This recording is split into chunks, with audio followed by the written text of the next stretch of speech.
Jeg heter Elise Marie Sivertsen. Jeg illustratør, litt på både hobbybasis og yrke.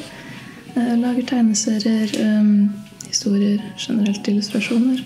Jeg har tegnet en del tegneserier, litt på oppdrag, og noen ganger bare at som en sånn «Hei, har du lyst til å tegne litt igjen snart? Vi savner litt av seriene dine». Og produsert litt sånn etter ønske, da, for å si det sånn. De tegneseriene sine jeg har lagd har foreløpig blitt publisert i ting som blir trykket i Egmont. Veldig mye inni. Det føles ganske stort for meg, for jeg husker jeg satt liksom og leste det når jeg var mindre, så pushet jeg mine egne ting inn her. Jeg har også vært litt i rutetid. Pondus, men det var sånn bilag. Så litt sånne ting.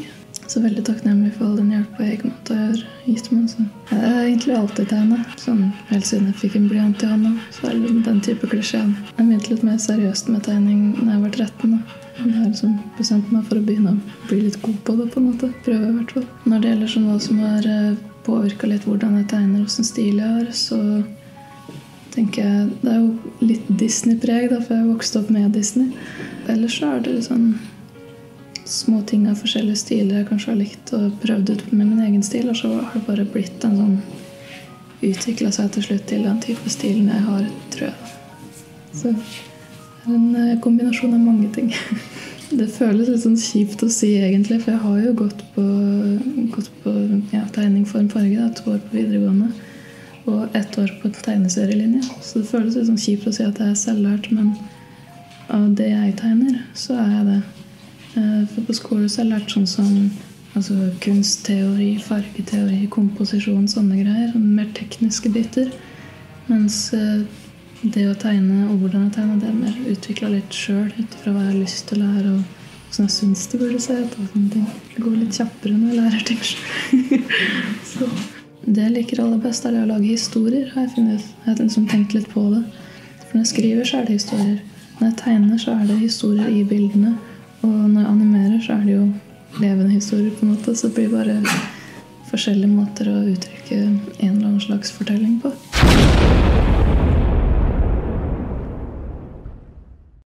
I 2005 så begynte jeg å jobbe litt med den ideen, eller var det som da den startet, en Spike-univers og hele den type greier. Så gikk jeg liksom noterte og tenkte litt over det, og egentlig plottet hele historien. Og tenkte at nå skal jeg lage den om til en tegneserieroman, for det hadde vært gøy, jeg har så mye materiale. Men et sted måtte jeg starte, så tenkte jeg skrev et manus, og det ble da de kapitlene. Spike er en historie som jeg egentlig alltid synes det er veldig vanskelig å oppsummere. For meg så er historien så veldig mye. Men litt synopsisaktig så er det en historie som dreier seg om 2 bestevenner. Det er Spike, og så er det Sam. Og Spike er da den historien kalt etter, for at han er den som alle karakterene har et eller annet, eller han er den alle har til felles på et vis da. Spike og Sam er da bestevenner. Men selv om de kjenner hverandre veldig godt, så har de begge 2 hemmeligheter som de ikke helt tør å fortelle hverandre, for det er liksom ikke, den tilliten er ikke der helt 100% enda. Så i Spikes tilfelle så er det en hemmelighet han ikke forteller. Det er at han har det ganske ille hjemme.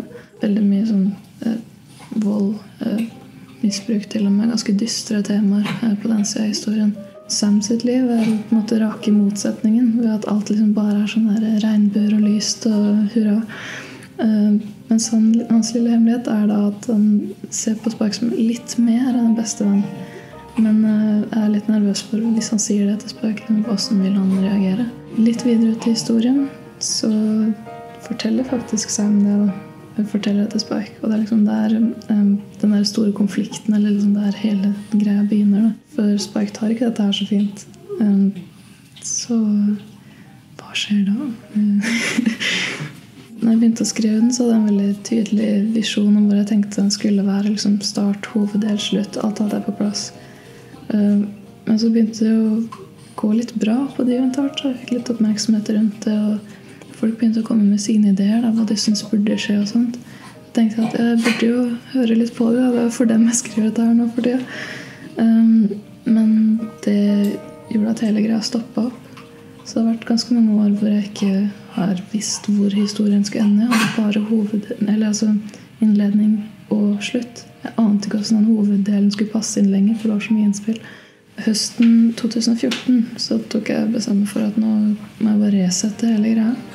Så jeg tok på en måte sånn mentalt og kastet alt jeg hadde fra før. Bare nei, det gjelder ikke lenger. Ok, hvor var det jeg begynte da jeg var 15? Gikk helt tilbake dit. Og ja, hva skal man si? Restaurerte hele historien. Det hjalp veldig. Nå er jeg kommet såpass langt at den kommer til å bli ferdig neste år. Det helt sprøtt, for liksom jeg skriver den i non-stop et år nå, på en måte, siden jeg begynte da, og så restarte den litt. Nei, 2 år, faktisk. Matte, sorry. I hvert fall, det har gått veldig fort, og det er veldig moro å skrive igjen, så jeg gleder meg veldig til å vise hva som har skjedd siden sist, på en måte. Men det dreier seg veldig mye om selvutvikling, kanskje. En så klisjé og kjipt å høre sitt. Kjærlighet på alle slags merkelige aspekter, både positivt, negativt, hyggelig, brutalt, vennskapelig, forelskelser, alt mulig. Liksom, på en måte alle aspekter av det, men på mer eller mindre grad. Men det høres veldig klisjé ut, så jeg prøver liksom ikke å si sånn. De dystre temaene som i historien litt sånn om overgrep mot barn og veldig sånne voldsomme temaer. Sant? Det har vært en sånn type hjertesak for meg veldig lenge. For jeg synes at det bør bli tatt litt mer tak i. Bør bli synliggjort mer. For liksom, de fleste barn som opplever som går og holder på det som en sånn veldig, veldig vond hemmelighet. Og det en hemmelighet som jeg synes burde snakkes i hjel. Sant? Den burde ikke holdes inne til det blir sånn at det ødelegger en person. For det har liksom vært ille nok for den personen fra før, om ikke det skal fortsette å knuse dem. Så jeg prøver egentlig på å skape litt mer oppmerksomhet rundt det.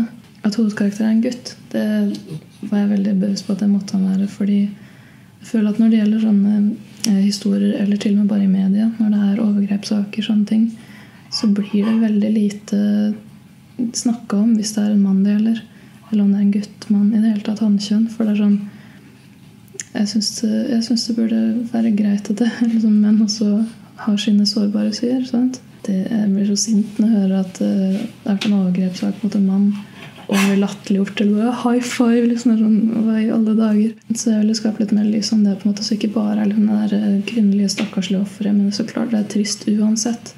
Det litt det også som poenget, sant? Dette en tragedie som man må se på at dømme ut fra handlinga, ikke hvilken person, hva slags herfra, derfra, alt mulig.